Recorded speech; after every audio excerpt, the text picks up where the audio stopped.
simple. We often like to throw a yoga blanket, or that's why you can just do this on your carpet over the mat. Just makes for a nice experience, sort of down regulates your nervous system.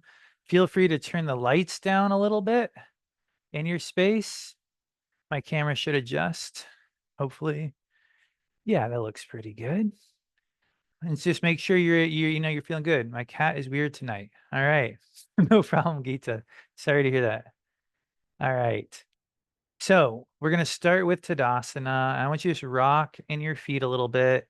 When you rock back to your heels, feel that weight shift. When you rock down to the ball mounds of your feet, feel that too.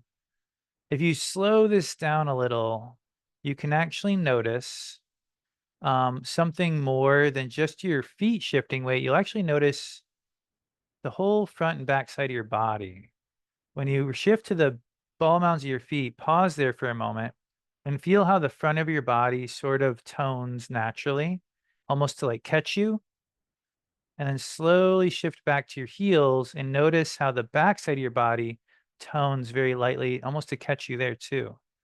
And so rock forward and back a little and notice that tone across the front and back of the body. Feel free to play with the positioning of your feet. Sometimes a little bit narrower can give you more stability up your midline, the deep front line, a slightly narrower stance. Try not to grip too much in the toes, just let them naturally catch you in the front. And as you go back to your heels, notice that little threshold where you're like, oh, went a little too far. And it's like, all right, how do I feel that space? And then what would it be like to have weight pretty much equal between the front and the back, roughly? And how does that feel to you, like energetically? Do you feel balanced because of it? Do you feel like a midline to your body, like a central axis? Cool. And then start to shrug one shoulder up and then rock it back. Shrug the older shoulder up and rock it back. And don't just let these be shoulder rolls. Slow them down a little bit. And notice how what we're doing right now is we're initiating this spiraling action. It shouldn't just happen in your shoulders. It should be pulling through the ribs a little.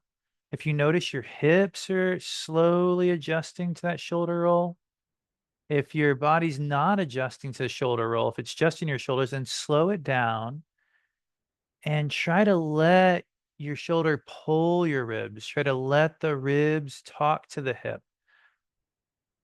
Let your weight shift in your feet as you roll your shoulders. Let your weight shift towards the shoulder you're rolling, and then let it shift all the way to the other shoulder you're rolling. Last one. And just coming back to center and noticing if you feel a little bit lighter in your ribs and in your spine. And then from here, we are going to widen our stance. And so to do that, you're just going to rock side to side. We're going to take our time with it, just rocking and just widening it an inch or two. And I want you to notice that if you keep doing this and you take your time with it, you're naturally going to find a leg's length width because when I come all the way to one side, I can only reach so far with my leg. See that? When I come to this side, I can only reach so far with that leg. That's about your leg's length. And so it's easy to find a leg's length width. And then rocking your feet and get that second toe roughly pointing forward. So this should feel just as stable as Tadasana. Just for a moment, go ahead and just rock your weight back into your heels, a little forward into the ball mounds. Same idea. And then try to find what would feel a little bit like midline.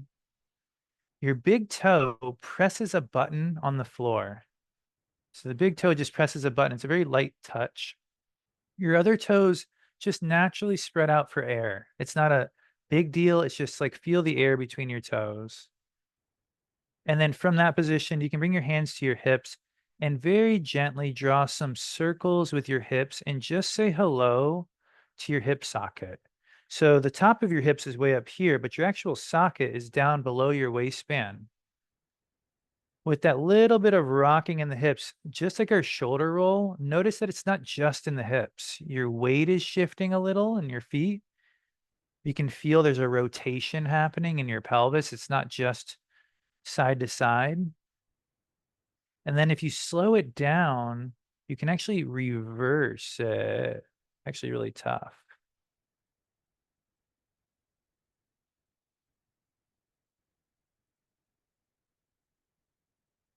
Hip socket.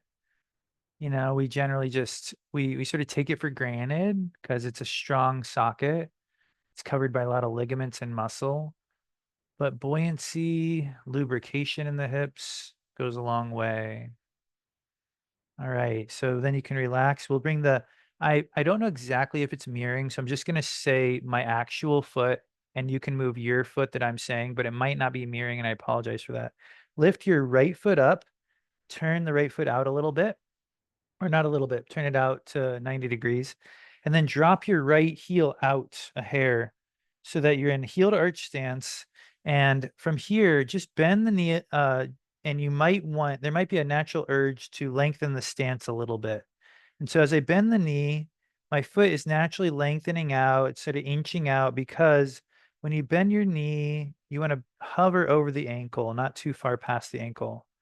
So now we have this nice lunge happening, and we're going to couple that with an easy spiral of the body. So you're going to take your left arm and you're going to sort of tick-tock it here as you bend the knee and then back as you straighten it. So we're just doing the bottom half of a circle, and just try to feel your body sort of moving holistically.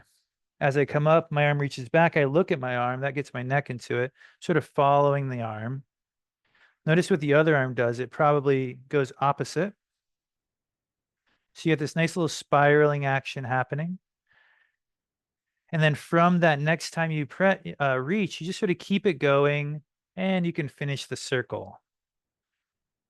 So now you've got a nice spiral that's actually relating to your feet and your hips and your knees and your spine. And it's not just your shoulder socket doing some big circles. It's like your whole body's sort of working. Where's your breath at? Can you breathe through your nose here? And can you breathe a little slower than normal? Nothing too dramatic, just a little slower.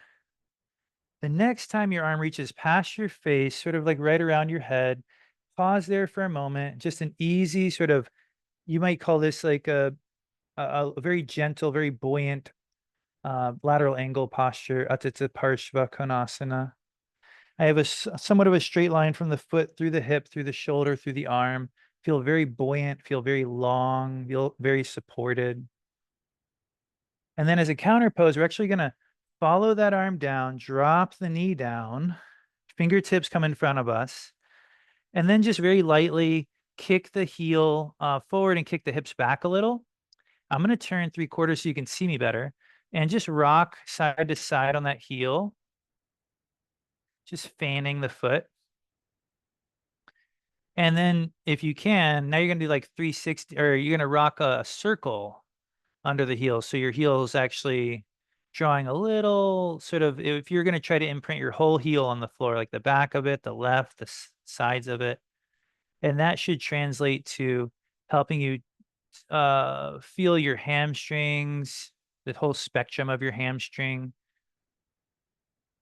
And generally, lighter is better. You're going to get more fluid exchange. You're going to get more shearing between the tissue if you're really just sort of light. All right, I'm going to turn back to where I was. And then from here, I feel like we need to take a little break before we do the other side. So I'm going to bring that right foot back underneath, come into table for a moment. And just to gently awaken the core before we bow in Bhaktasana, just take a moment here in table and unweight one hand and then unweight the other hand. And so it's like you're pawing the mat like a cat. And it's just a really gentle way of awakening your deep core as well as your sort of spiraling musculature. Because what you'll notice is if you pause, unweight one hand and watch, where's the weight in your body? It's in the other hand and the opposite knee. So you can see it's a spiraling pattern. It's a crisscrossing pattern. unweight the other hand and watch again as your body holds the weight in this spiraling pattern. Right? Opposite hand and knee are holding your weight. And then we'll bow down for a moment in Bhaktasana. I enjoy stacking the hands like this and resting your forehead on stacked hands if that's comfortable for you. If it's not, please modify any way you want, spreading legs wider. Um, you could be up on on your elbows if Bhaktasana just didn't feel good to you right now. If you are bowing in Bhaktasana and focus your breathing into the lower aspects of your back. This will help your diaphragm have a more thorough engagement, which leads to more efficient breathing and a better oxygen exchange.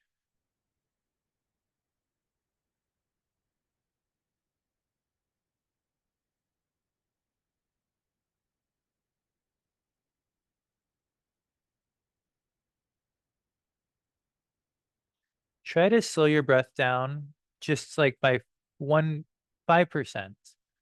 Like not anything you would notice. You wouldn't be able to time it and say it's slower, but just feel that it's a little bit slower. Not too dramatic again, very subtle.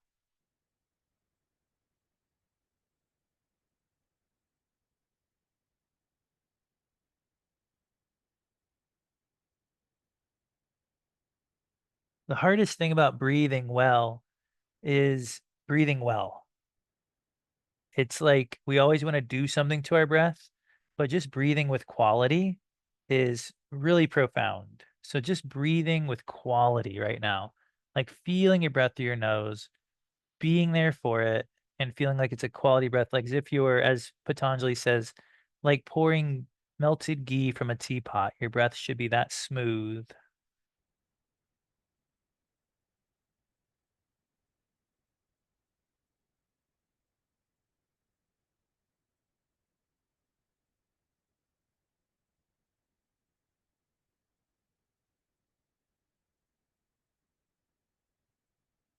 From here, the arms are going to come out in front of us, kick down through your shins, and slowly roll your spine up till you're standing on your knees. A couple of easy shoulder rolls here, just to release any tension that might accumulate in Bhaktasana. And before we get up, take a moment and just reach the arms back, bend, crease at the hips a little, and that'll help you find your hands. And you're looking slightly down, and then slowly work your hips a little straighter, slowly work your arms a little straighter, slowly work your chest a little more open, and just feel that nice sort of um, tone across the front and back sides of the body here. And then we'll slowly bend the hips, release the hands. Good. And then you can turn towards me or turn towards the monitor, that direction. Hands come in front and walking your feet out to a little bit wider than your hips. Crease the knees and tuck your tail and roll your spine up. A couple of shoulder rolls at the top. And then just sort of take a moment to get that legs length stance, which means basically you're on one foot, you're reaching, and that's about a legs length. And we'll do some of that on the other side. So we begin by turning the left foot out 90 degrees, the right foot in a few degrees, heel to arch alignment. As you bend the knee, you want to stay buoyant. So you're staying lifted. Of course, I could bend it really far and not be buoyant, but you just sort of notice my knee goes past my ankle pretty easily. So I'm just going to walk that foot out. The idea is that it should hover roughly over the ankle when you bend it. And if it doesn't, just walk your foot a little further.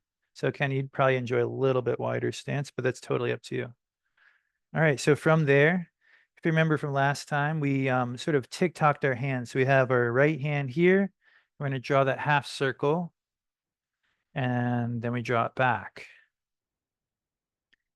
And the goal here is to take your time and try to feel that the hand is related to the shoulder is drawing across the back. The core musculature of this posture is pulling at the hip. But this isn't just happening in our shoulder socket. This is a full body event. And just take your time. The next time you cross the face, feel that stretch and then gently allow it to complete the circle. And now you can really feel the whole spiraling action, all generated by that circle of your arm. But really, it's not for your arm as much as it's for your spine, your back, your core. Your knee is learning how to bend with your hip right now. You don't want anything to be just static. Your whole body, as you come up and the arm goes behind you, your leg straightens, right? As you bend and reach across, the knee naturally bends.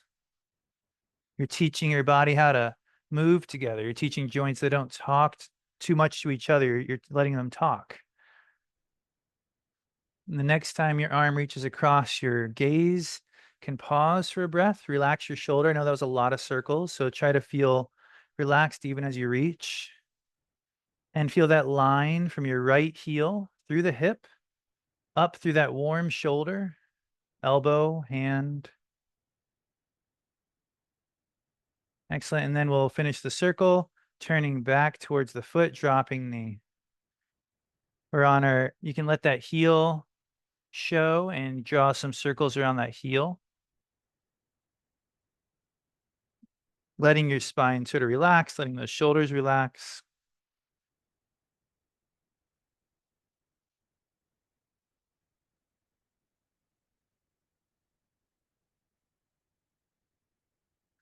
Drawing that circle with your heel as if you're trying to print the whole thing on the mat, or at least the whole sort of back edge. Right. And then from here, we're going to draw that knee underneath us. We're coming back into the hands and knees that we were in just a moment ago. All right, so the toes are tucked under. And from here, take one full exhale and feel the tone, feel the abdominals naturally draw in towards the spine.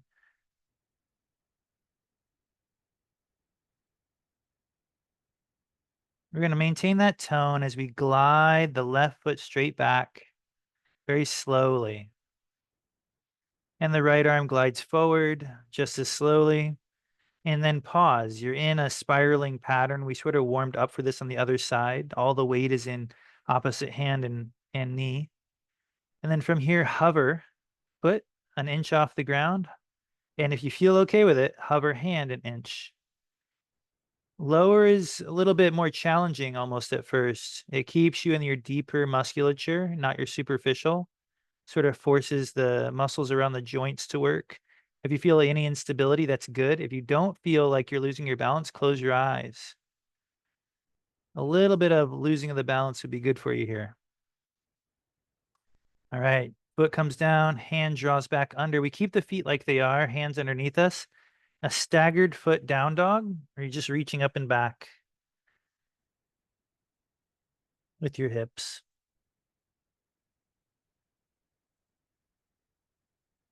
Pause, just sort of let that inversion do its thing.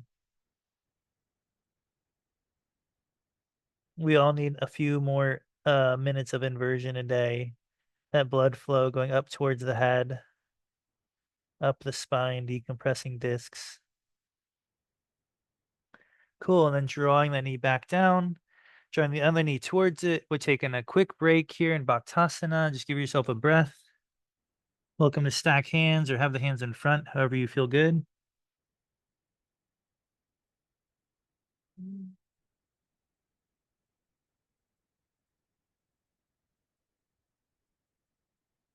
Coming out of Bhaktasana, making it into something that benefits your spine. As you press down through the shins, gently draw on the mat with your fingertips like you're a cat clawing the mat or this blanket. You're going to roll up your spine.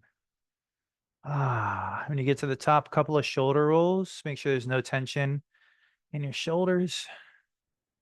Before we finish the other side, similar to last time, crease the hips, hands come behind your back, interlacing fingertips, and then really slowly pressing down through the knees as you extend the hips and reach the arms away from the back. Try not to splay your ribs. You want to feel this is providing tone to the front of the body rather than just laying into some back bend. Awesome. And that's going to get us ready to do increase the hips, relax the arms, roll your shoulders one more time. The other side of this. Back in table. You're welcome to tuck the toes.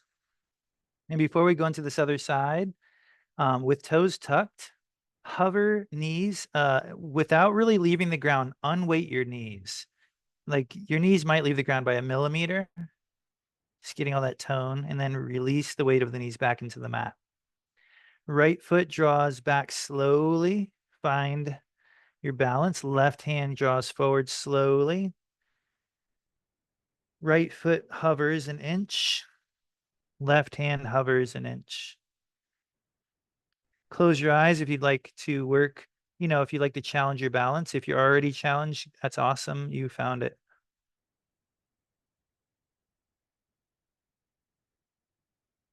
Slowly drawing the hand underneath, the leg stays back, toes are tucked, staggered down dog.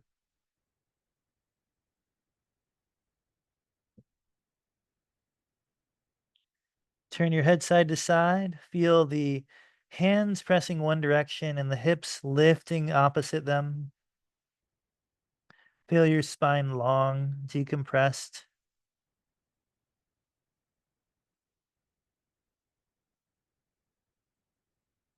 Great. And then from there, we drop that knee down that's underneath us. The back foot, I'm going to go 45 so you can see me better. The back foot glides up next to you, your front hands. So it's outside the hand. And these are called hula hoops. You're going to just do some big hula hoop circles with your hips.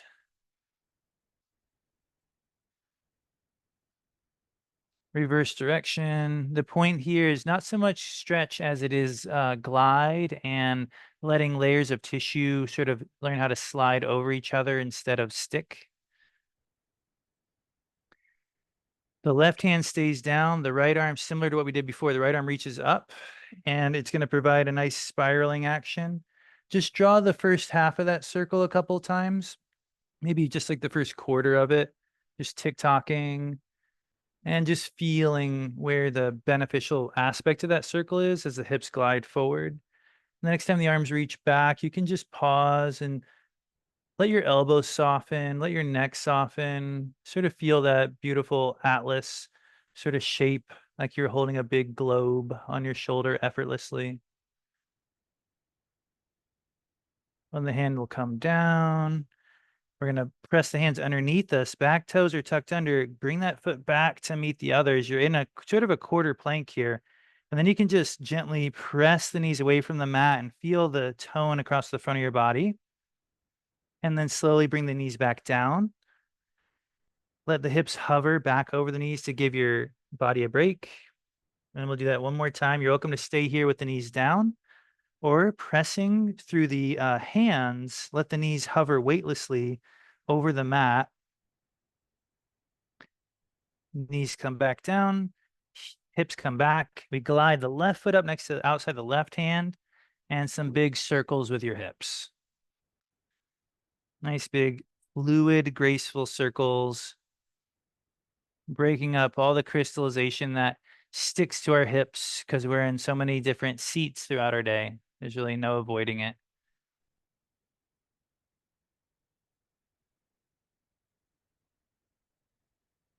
Next time the hips glide forward, you can leave them there. The left hip can reach forward, or left hand rather can reach forward and find a little radius here to glide along, just feeling that opening of the chest and then allowing the chest to close and feeling how the arm relates to the back.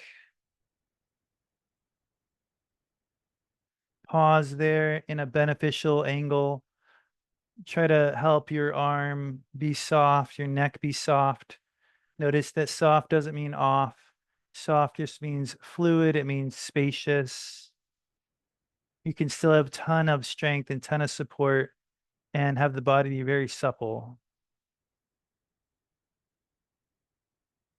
Slowly facing the mat again. Leg glides back, pressing back just for a moment to Bhaktasana. From Bhaktasana, you might have to look at me for this one and then you can relax again. The hands are in front, and you're actually going to turn them in towards each other so that the backs of your knuckles, so you're going to be like this. And that'll just give your wrists a little break. So it's like the fingertips are all pointing towards me, and it just bends the wrist the other way. It's nothing too fancy.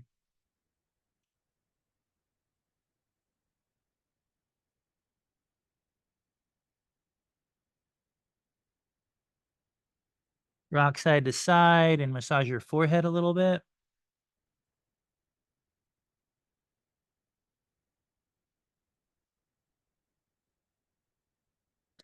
And we'll sit up on our heels, bringing the feet out in front. Okay. So yeah, you can just sort of face the monitor, face the wherever you're at. Um, a supported Paripurna Navasana boat pose with a little bit more organicness to it than you might be used to. I'll go 45 degrees so you can see me better.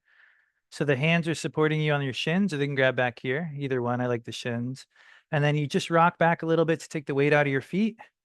And then you just let the feet hover. My hands are doing a good bit of the work here as far as like holding up the weight of the legs, but I can slowly allow, like before I do that, start to rock a little bit in side to side on those sit bones and let it be almost like you're imitating a boat on the ocean so that it's not just left, right, front, back. It's more like, I don't know, floating. You go back to your tailbone a little, maybe you're forward.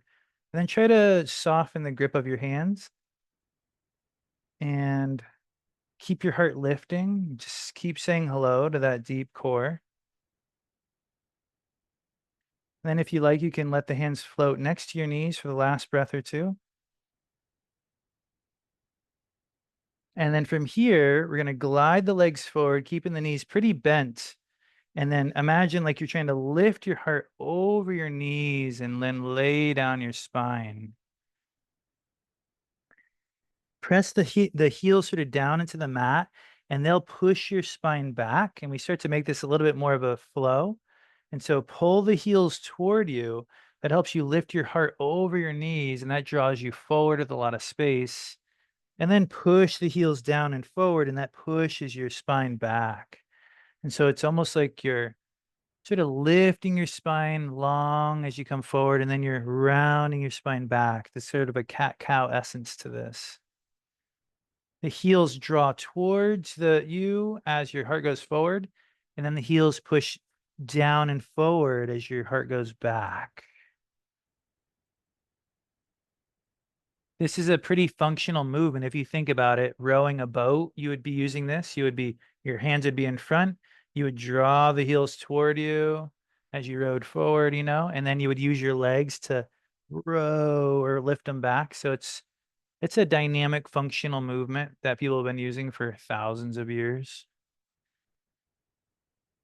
Paschimottanasana. The next time you come in, you can actually use your hands under your thighs, give you that little bit of leverage. And the next time you flow over the legs, you can just pause. I like to tent my fingertips here to stay spacious and tap into the benefits of forward folds by breathing through your nose a little slower than normal, feeling spacious across your back, feeling spacious across the front. Forward folds are not about compressing anything. They're about like saying hello to that forward bend. Nothing is really accomplished by stretching your hamstrings um in the long run. It's more about what are you getting from it holistically? How's your whole back line benefiting? I'm finding myself rocking a little bit side to side naturally. So I'm just cueing that for you if you want to try it. A little bit of rocking sort of spreads the stretch throughout the hamstrings. It also sort of keeps me honest on whether or not my posture is spacious enough, whether or not I'm, able to move. There isn't really a position that we could be in that you could call functional if you felt stuck in it. One of the defining features of natural or functional movement is that you're able to move. Sometimes we get so deep in our postures, we feel stuck. And that to me just doesn't really translate to everyday life. Staying spacious. All right. Pushing down through the heels, rolling up A nice counter pose here. There's a variety of ways to do it. The hands post up behind you. And at the very simplest level, and the level I will start at, is unweighting my hips. Unweighting the hips off the floor fires up the triceps, part of your sort of part of that back line experience into the shoulders. You can feel the shoulder blades going down the back here and then releasing. Now, of course, that's sort of setting us up to lift the hips a little higher if you like. So you can scoot your heels a little bit more forward and then unweighting and feel like that unweighting moment. Don't go right into to any kind of reverse plank. Just unweight and then lift a little higher. Imagine like you're only going to go halfway to what you would call reverse plank and then slowly down. And then the last one, again, go through the unweighting phase, just a little off the floor. Feel yourself lifting up, feel the triceps doing their work, feel the hips, and then you can press the big toe mounds forward, and you might feel inspiration up through the front of the body to shine. Can you breathe? Are you spacious? Can you rock a little bit, or are you locked? Slowly down.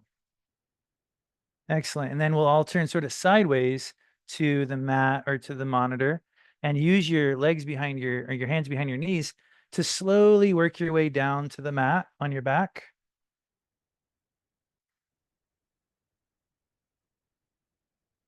We'll keep the feet planted just for a moment.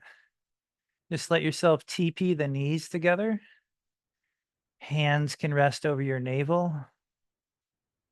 Lengthen the back of the neck. Make sure it feels long and supported. And again, come back to your breath, breathing a little slower through the nose than you might normally.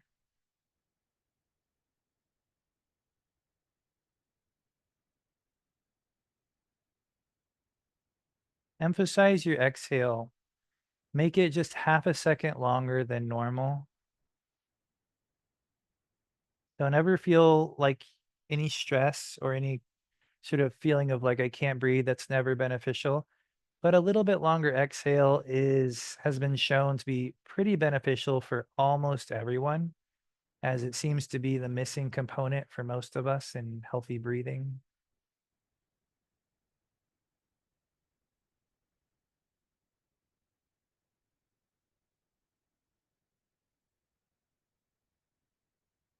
From here, we will lengthen out our left leg and our left arm. The right foot will press down to gently propel you onto your side. I'm going to move my mic. And we've been working with the side of our body a lot today with spirals. So just sort of enjoy that little side body massage. And then let that side body roll take you all the way over to your belly. Stack hands like we've been doing with the forehead on top.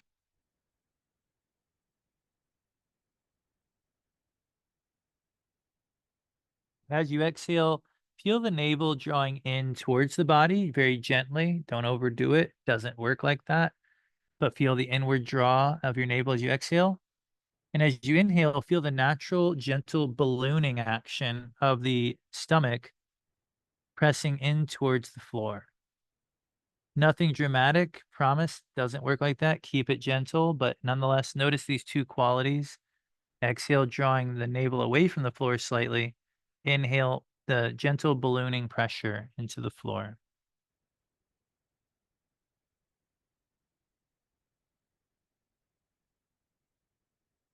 This is ensuring your diaphragm is participating in your breathing. A lot of us have very upregulated nervous systems. We don't know how to get out of it. We can't think our way out of it. Your diaphragm might be your best friend for helping you down regulate, helping you get grounded. It signals to your brain, to your nervous system that you're doing good and it's time to uh, be a little bit more relaxed.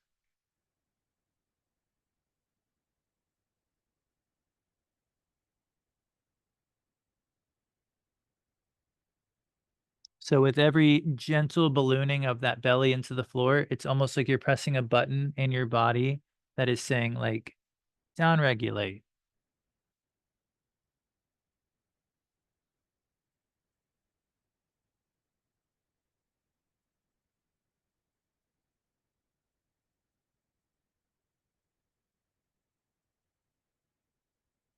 From here, um,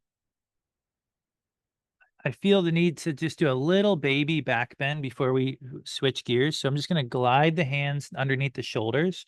I'm looking at the floor and feel a slight tuck of your tailbone so that you feel a very subtle sense of engagement across the front of the body, nothing dramatic.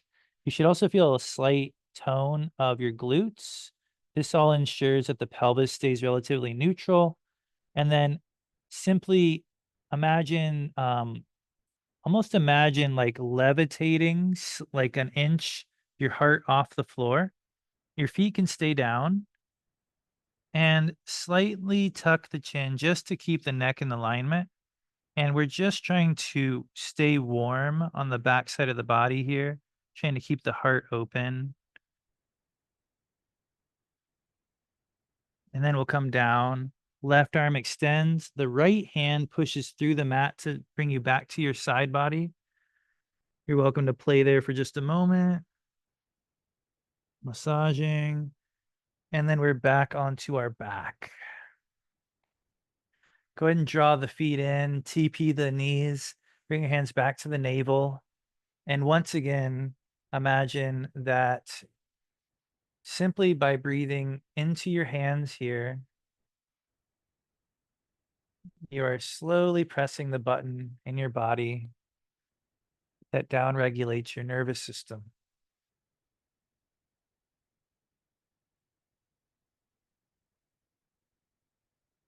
What's funny about that is for a lot of people who are upregulated, like me, people that are really like do, doozers, you might be like, oh, well, I really want to press that button. I'm going to press it, which is obviously you can hear there's something missing from that.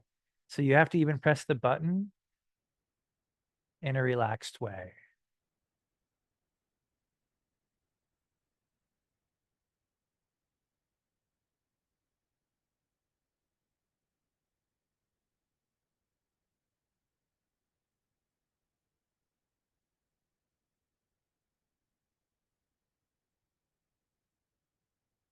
And we'll finish up on the other side.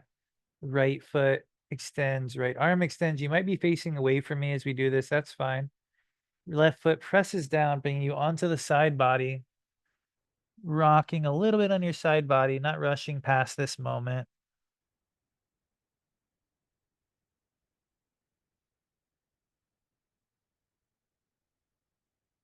And our last couple breaths here as we rock onto the belly. One more time, stacking hands and pressing that relax button with the navel into the floor.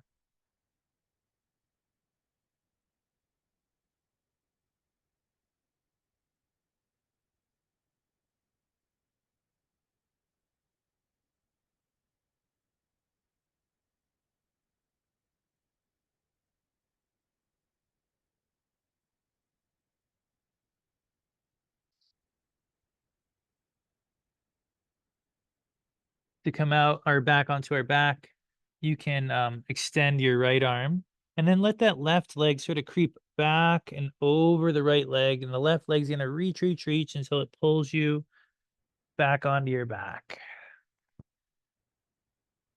And we're going to pause here in a mini shavasana before we meditate.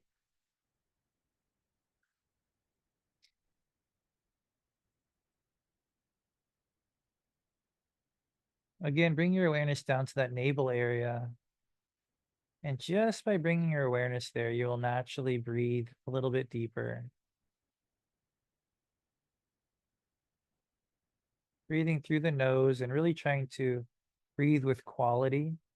Imagine that the way you breathe is the way you feel. And so it's hard to adjust our breath. If we are feeling a certain way, we breathe that way. But we can gently adjust our breath and it will gently adjust our feeling. And you can't do it in one breath, but you can do it in each breath.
Notice if there's any place in your body you can relax.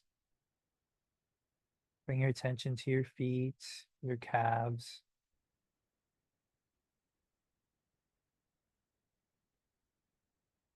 Inhale, bring your attention to the thighs and the pelvis. As you exhale, try to relax the thighs and the pelvis.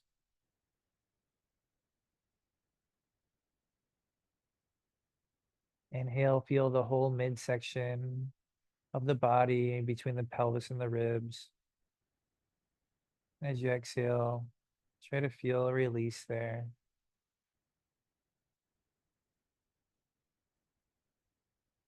Your next inhale, feel the rib cage, the chest.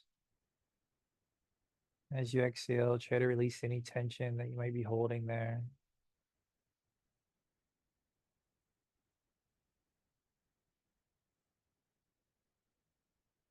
The next time you inhale, feel the shoulders and the arms. And let your exhale dissolve any holding.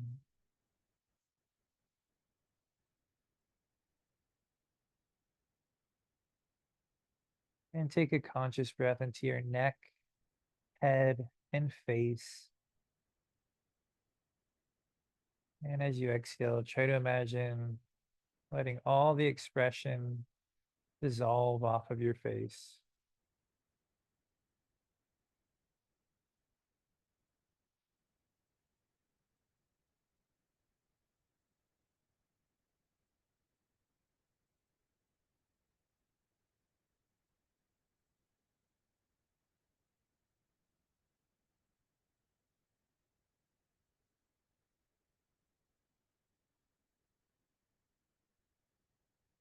Experiment for this last minute or two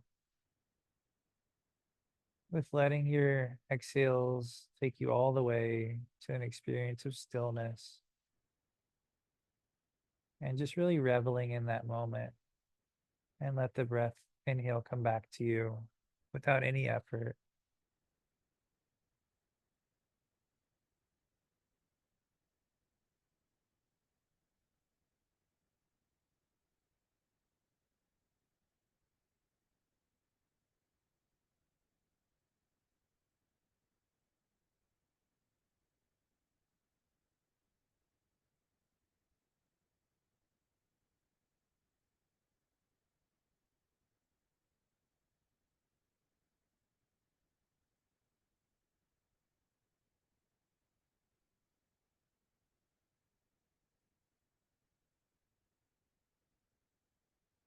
Moving fingers and toes, rocking head, hands, and feet a little bit side to side. Drawing slowly the heels up towards the sit bones. And then over onto your side. Pausing for a moment on your side.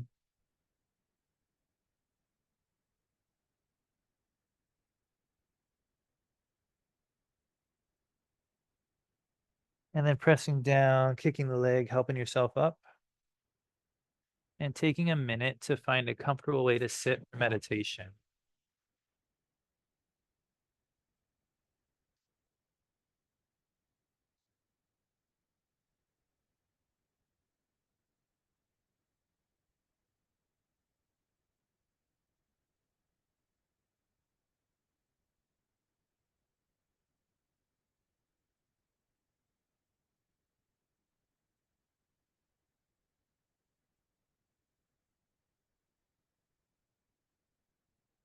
So no matter what your meditation seat looks like, a chair, a cushion, whatever it might be, just try to feel the same kind of suppleness in your body that we've been cultivating with our breath. So breathe how you want to feel.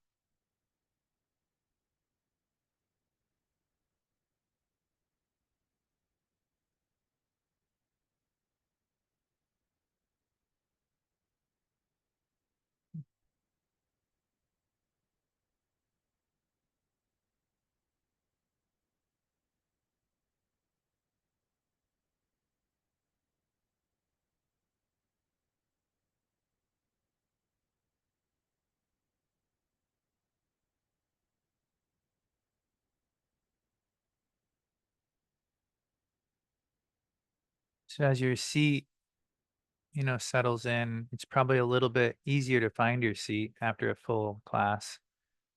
Your breath is right there. It's a tool now instead of it being like something foreign. It feels like intimately connected to you. It's easier to work with. And so breathe very steadily and breathe very smoothly and feel how the way you're breathing affects the way you feel, both physically, but also the way you feel in your heart, the way you feel energetically.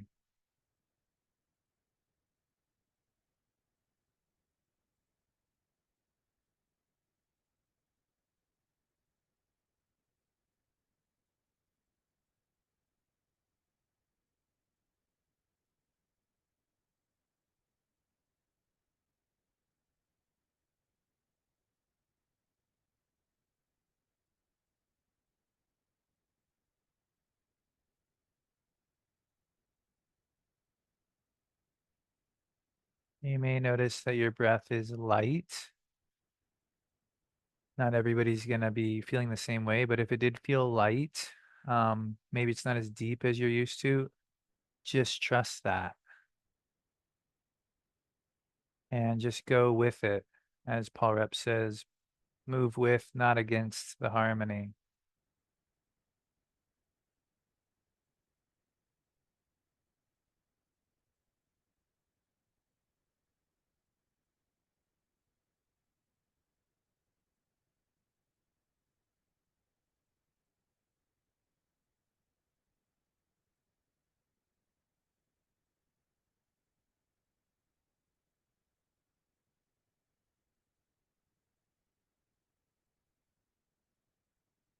You can bring the mantra hum to the inhale, sa to the exhale. Notice, similar to the breath, repeat the mantra with quality. Repeat the mantra in a way that will relate to how you want to feel. If you repeat it sincerely, you'll feel it sincerely.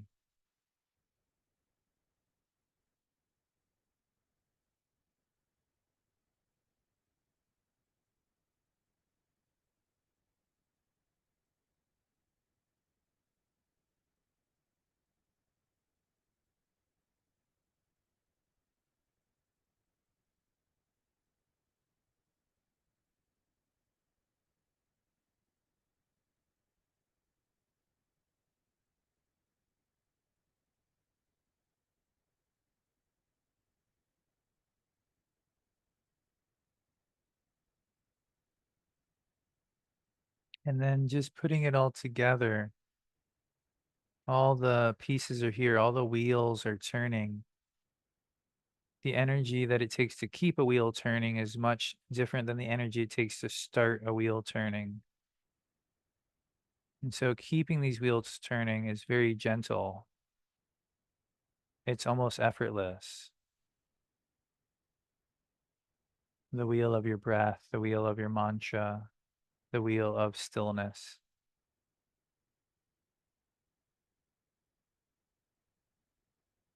That effortlessness allows your mind to relax if you let it.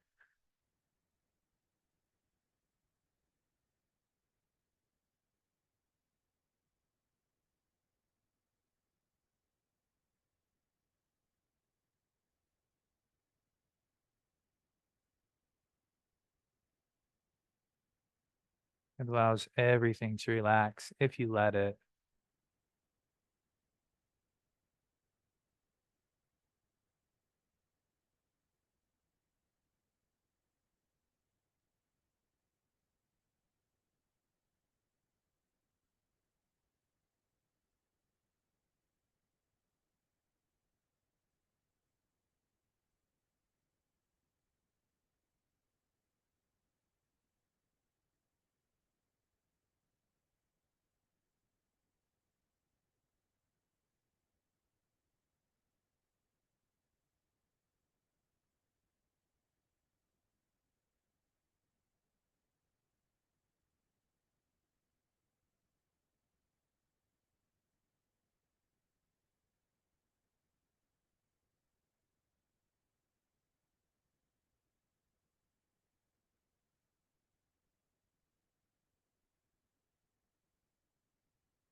Whatever challenges you or I or we face, imagine being able to dissolve them for the next few minutes through this gentle power of our practice.